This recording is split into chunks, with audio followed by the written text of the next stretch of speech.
दोस्तों आज इंडिया और साउथ अफ्रीका की टीम के बीच दूसरे टेस्ट मैच का तीसरा दिन खेला गया और आज का दिन बेहद ही रोमांचक देखने को मिला।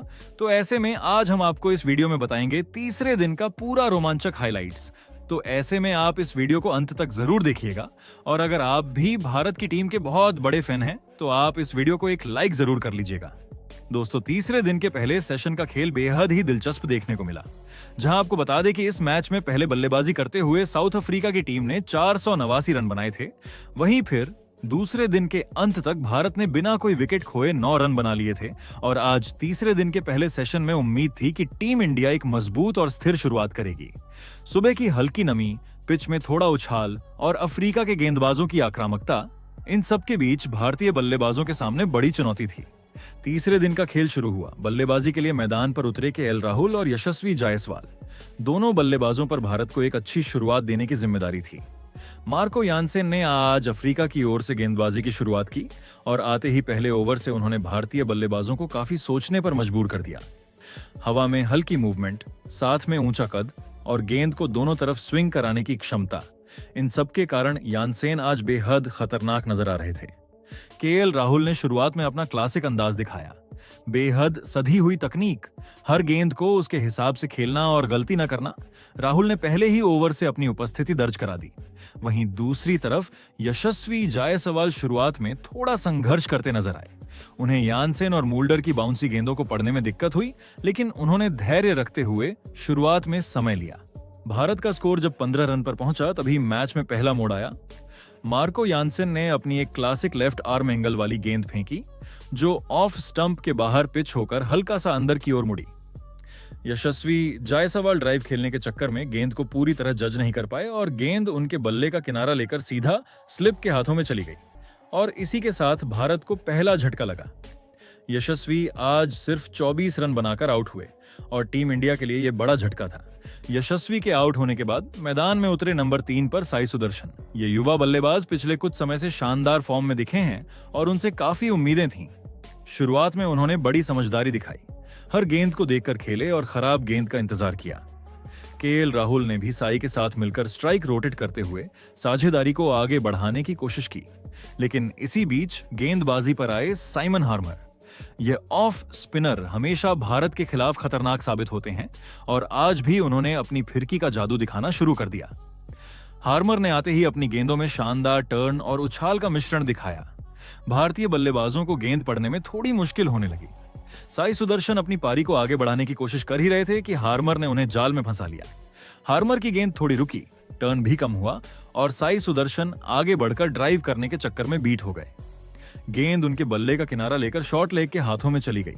इसी के साथ भारत को दूसरा बड़ा झटका लगा। साई सुदर्शन 19 रन बनाकर आउट हुए और टीम इंडिया थोड़ी दबाव में आ चुकी थी। दूसरी ओर केएल राहुल ने अपनी शानदार लय जारी रखते हुए धैर्य और क्लास दोनों का बेहतरीन मेल दिखाया। राहुल ने अपनी पारी में बेहतरीन टाइमिंग, शानदार कट शॉट और कुछ खूबसूरत कवर ड्राइव खेलकर दर्शकों की तालियां बटोरी। उन्होंने अफ्रीका के किसी भी गेंदबाज को हावी नहीं होने दिया और स्ट्राइक रोटेट करके टीम को स्थिरता दी। जब भारत का स्कोर 60 के पार पहुंचा तब मैच में एक बार फिर मोमेंटम भारतीय टीम की ओर जाता हुआ नजर आया। गेंदबाजी में मूल्डर और बॉश ने राहुल को आउट करने के प्रयास में कई ट्रिकी गेंदें फेंकी, लेकिन राहुल ने हर गेंद का शानदार जवाब दिया। इसी स्थिर खेल के साथ उन्होंने अपना कीमती 50 पूरा कर लिया। केएल राहुल ने अपना अर्धशतक बेहद जिम्मेदारी से बनाया और 53 रन पर नाबाद रहे। ये पारी भारत के लिए बेहद महत्वपूर्ण थी। साई सुदर्शन के आउट होने के बाद मैदान में उतरे वॉशिंगटन सुंदर अपनी शांत प्रकृति और तकनीक के लिए जाने जाते हैं। उन्होंने आते ही अपना स्वाभाविक खेल शुरू किया, रन बनाना, स्ट्राइक रोटेट करना और राहुल के साथ साझेदारी बनाना। वॉशिंगटन सुंदर ने अपनी क्लास दिखाई। उन्होंने कुछ बेहतरीन टाइमिंग भरे शॉट्स लगाए, गेंदबाजों पर दबाव बनाया। हालांकि अफ्रीका की ओर से गेंदबाजी आज बेहद अनुशासित रही। मार्को यानसेन ने पहले विकेट के साथ बढ़िया शुरुआत की। हार्मर ने अपनी फिरकी का कमाल दिखाया, जबकि मूल्डर, बॉश और महाराज ने भी अपनी अपनी जगह से दबाव बनाए रखा। लेकिन फिर भी राहुल का धैर्य और सुंदर का संयम इन सभी गेंदबाजों पर भारी पड़ा। पहले सेशन के अंत तक भारत ने 2 विकेट खोकर 92 रन बना लिए थे। केएल राहुल 53 रन पर नाबाद खड़े थे, जबकि वॉशिंगटन सुंदर 19 रन बनाकर मैदान पर टिके हुए थे। भारत ने शुरुआती झटकों के बावजूद एक मजबूत वापसी की और पहले सेशन को अपने नाम किया। दोस्तों, अब दूसरे सेशन का आगाज हुआ और अब टीम इंडिया की नजर थी बड़े स्कोर की तरफ आगे बढ़ने पर। एक छोर पर केएल राहुल पहले सेशन से ही जमकर टिके हुए थे और 53 रन पर नाबाद पवेलियन लौटे थे। दूसरे सेशन की शुरुआत राहुल की उसी क्लासिक बैटिंग के साथ हुई जहां वह हमेशा की तरह धैर्य और शॉट सिलेक्शन का शानदार नमूना पेश करते हुए नजर आए। लेकिन अब उनके साथ क्रीज पर मौजूद थे वॉशिंगटन सुंदर, जो पहले सेशन में 19 रन बनाकर नाबाद लौटे थे। अफ्रीका के लिए दूसरे सेशन का पहला ओवर लेकर आए व्यान मुल्डर और आते ही उन्होंने कड़ी लाइन लेंथ से भारतीय बल्लेबाजों का स्वागत किया। मुल्डर ने गेंद को भीतर भी स्विंग कराया और बाहर भी निकालने की कोशिश की, लेकिन राहुल ने हर चुनौती का बड़ी खूबसूरती से सामना किया। वहीं दूसरी ओर वॉशिंगटन सुंदर भी डिफेंस में बेहद मजबूत दिखाई दिए। सुंदर ने शुरुआती कुछ ओवरों में सिर्फ गेंद देखी, समझी और अपने टाइमिंग के हिसाब से शॉट खेलने का फैसला लिया। लेकिन दोस्तों, सेशन के 5वें ओवर में केशव महाराज ने अपनी फिरकी का जाल बिछाना शुरू किया। भारतीय बल्लेबाजों के खिलाफ महाराज हमेशा से काफी प्रभावी रहे हैं और आज भी कुछ ऐसा ही देखने को मिला। जैसे ही महाराज गेंदबाजी करने आए, उन्होंने शुरुआत से ही टर्न, बाउंस और वेरिएशन का शानदार इस्तेमाल किया। सुंदर ने उनके खिलाफ कुछ अच्छे स्ट्रेट ड्राइव जरूर लगाए, लेकिन महाराज की फिरकी में वह ज्यादा देर तक टिक नहीं पाए। जी हां दोस्तों, सेशन के 8वें ओवर में केशव महाराज ने आखिरकार वॉशिंगटन सुंदर को अपने स्पिन के जाल में फंसा ही लिया। गेंद ऑफ स्टंप पर पिच हुई और तेजी से घूमते हुए अंदर आई। सुंदर ने डिफेंस लगाने की कोशिश की, लेकिन गेंद उनके बल्ले और पैड के बीच से निकलते हुए सीधे स्टंप्स उड़ा ले गई और इस तरह वॉशिंगटन सुंदर 32 रन की महत्वपूर्ण पारी खेलकर पवेलियन लौट गए। इस विकेट के साथ साउथ अफ्रीका की टीम में खुशी की लहर दौड़ गई, क्योंकि वे जानते थे कि यह साझेदारी टीम इंडिया को वापसी का मौका दे सकती थी। लेकिन महाराज ने वक्त रहते इस जोड़ी को तोड़ दिया। सुंदर के आउट होने के बाद अब मैदान पर बल्लेबाजी करने उतरे टीम इंडिया के कप्तान ऋषभ पंत। पंत को लेकर साउथ अफ्रीका के गेंदबाज पहले से ही एक प्लान बनाकर आए थे, क्योंकि वह जानते थे कि पंत अगर क्रीज पर जम गए तो मैच का रुख मिनटों में बदल सकते हैं। पंत शुरुआत में थोड़े संभल कर खेले और स्पिन के खिलाफ अपने फुटवर्क का बेहतरीन इस्तेमाल किया। वहीं राहुल अब और भी ज्यादा आत्मविश्वास के साथ खेलते हुए दिखाई दे रहे थे। हर ओवर के साथ राहुल अपनी पारी को और मजबूत करते जा रहे थे और धीरे धीरे अपने 90 के स्कोर के करीब पहुंचते जा रहे थे। दोस्तों, इस दौरान मार्को यानसन, जिन्होंने पहले सेशन में यशस्वी जायसवाल का विकेट लिया था, उन्हें फिर से गेंद थमाई गई। यानसन ने अपनी ऊंचाई का लाभ उठाते हुए बाउंसर और फुल लेंथ की गेंदों से राहुल पंत को परेशान करने की कोशिश की, लेकिन अनुभव और क्लास यही होती है कि बल्लेबाज पर कोई फर्क ही नहीं पड़ने देते। राहुल ने यानसन की गेंदों को बड़े धैर्य से खेला, वहीं पंत ने कुछ शॉट्स मारकर गेंदबाजों पर दबाव बनाने की कोशिश जारी रखी। सेशन के बीच में दोनों बल्लेबाजों के बीच बेहतरीन साझेदारी बनने लगी। जहां राहुल पूरी तरह टेक्निक पर टिके हुए रन बटोर रहे थे, वहीं पंत समय समय पर चौके लगाकर स्कोर बोर्ड आगे बढ़ाने में लगे हुए थे। इस साझेदारी से टीम इंडिया का ड्रेसिंग रूम भी काफी रिलैक्स दिखाई दे रहा था, क्योंकि अब कहीं ना कहीं मैच की पकड़ में वापस आता हुआ दिख रहा था। दूसरे सेशन के 20 ओवर के बाद भारतीय टीम का स्कोर 150 रन के पार पहुंच चुका था। हालांकि साउथ अफ्रीकाई गेंदबाजों ने अपनी पूरी ताकत लगा दी, चाहे वह हार्मर की टर्न हो, बॉश की तेज गति, यानसन की उछाल या मुल्डर की सटीक लाइन लेंथ। लेकिन राहुल पंत की जोड़ी डटी रही और लगातार स्कोर को आगे बढ़ाती रही। दोस्तों, जैसे जैसे सेशन आगे बढ़ता गया, केएल राहुल अपने 90 रन के स्कोर के करीब आते गए। हर गेंद पर दर्शकों की धड़कनें बढ़ती जा रही थीं। राहुल ने घूमती हुई गेंदों पर बेहतरीन फुटवर्क दिखाया और तेज गेंदों पर शानदार टाइमिंग। उनके हर शॉट में आत्मविश्वास और क्लास दोनों झलक रही थी। पंत भी दूसरे छोर से स्ट्राइक रोटेट करते हुए राहुल को ज्यादा से ज्यादा खेलने दे रहे थे, ताकि वह अपना शतक पूरा कर सकें। सेशन का अंतिम आधा घंटा बेहद रोमांचक रहा।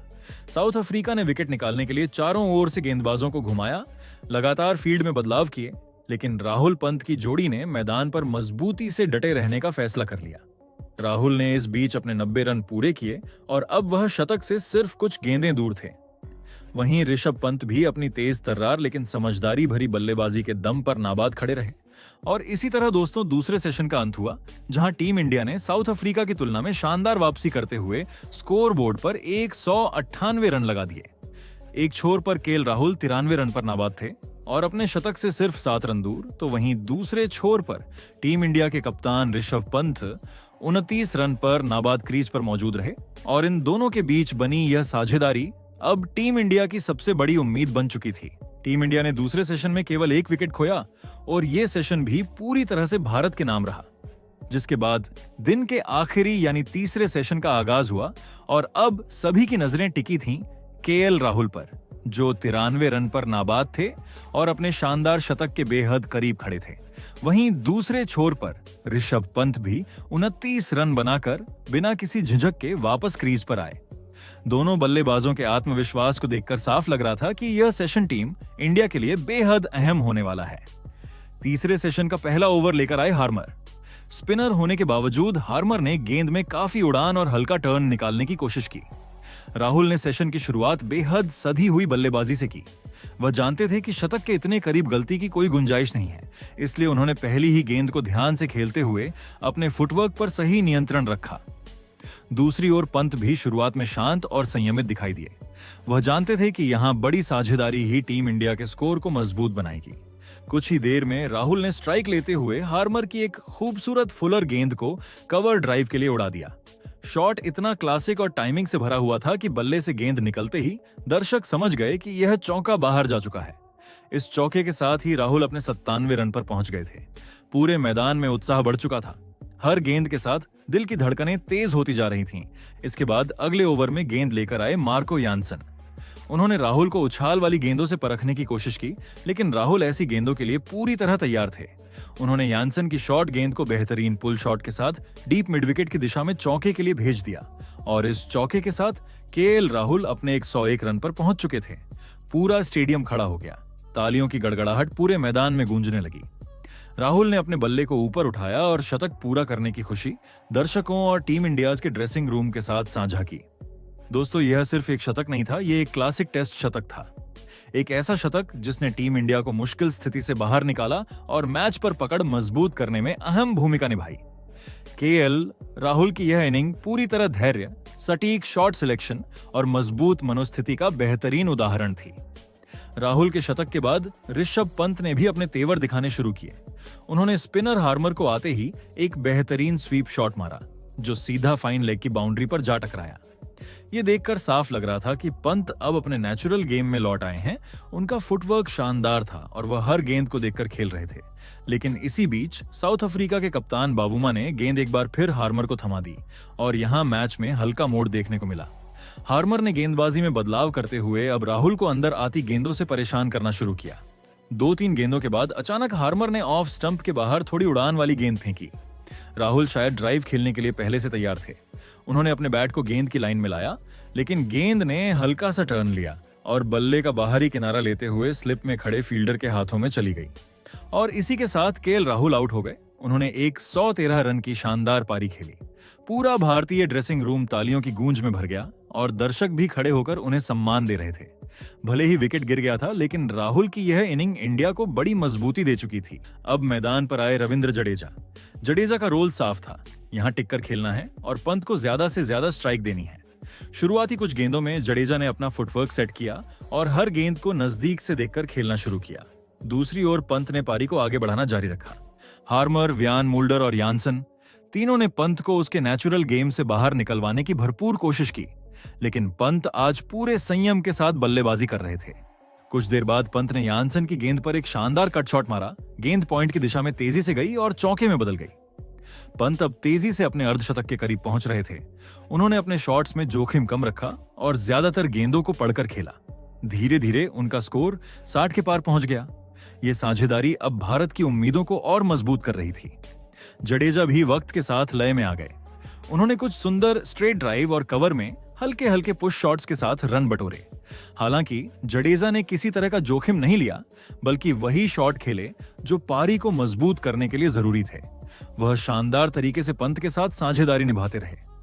इधर पंत ने अपनी बल्लेबाजी का रूप दिखाना शुरू किया। उन्होंने हार्मर की एक गेंद को आगे बढ़कर बड़े आराम से लॉन्ग ऑन के ऊपर उठाया और गेंद सीधे बाउंड्री के बाहर छक्के में बदल गई। दर्शक एक बार फिर जोरदार उत्साह से भर उठे। पंत अब 70 रन के पार पहुंच चुके थे। जैसे जैसे दिन का खेल खत्म होने के करीब आया, साउथ अफ्रीका के गेंदबाजों ने हर संभव कोशिश की कि वह एक और विकेट निकाल सकें, लेकिन पंत और जडेजा ने कोई गलती नहीं की। पंत ने आखिरी ओवरों में 2 शानदार चौके और लगाए और अपने स्कोर को 87 रन तक पहुंचा दिया। वहीं जडेजा भी 19 रन पर नाबाद क्रीज पर डटे रहे। दिन समाप्त होते होते भारतीय टीम का स्कोर 318 रन पर 4 विकेट हो चुका था। यह स्कोर भारत के पक्ष में मैच को काफी मजबूती से खड़ा कर चुका था। तीसरे सेशन की सबसे बड़ी खासियत रही पंत की नाबाद 87 रन की पारी, राहुल का शानदार 113 रन का योगदान और जडेजा का स्थिर 19 रन पर नाबाद रहना। बाकी दोस्तों, आप टीम इंडिया के इस प्रदर्शन पर क्या कहना चाहेंगे? अपनी राय कमेंट में जरूर बताइएगा।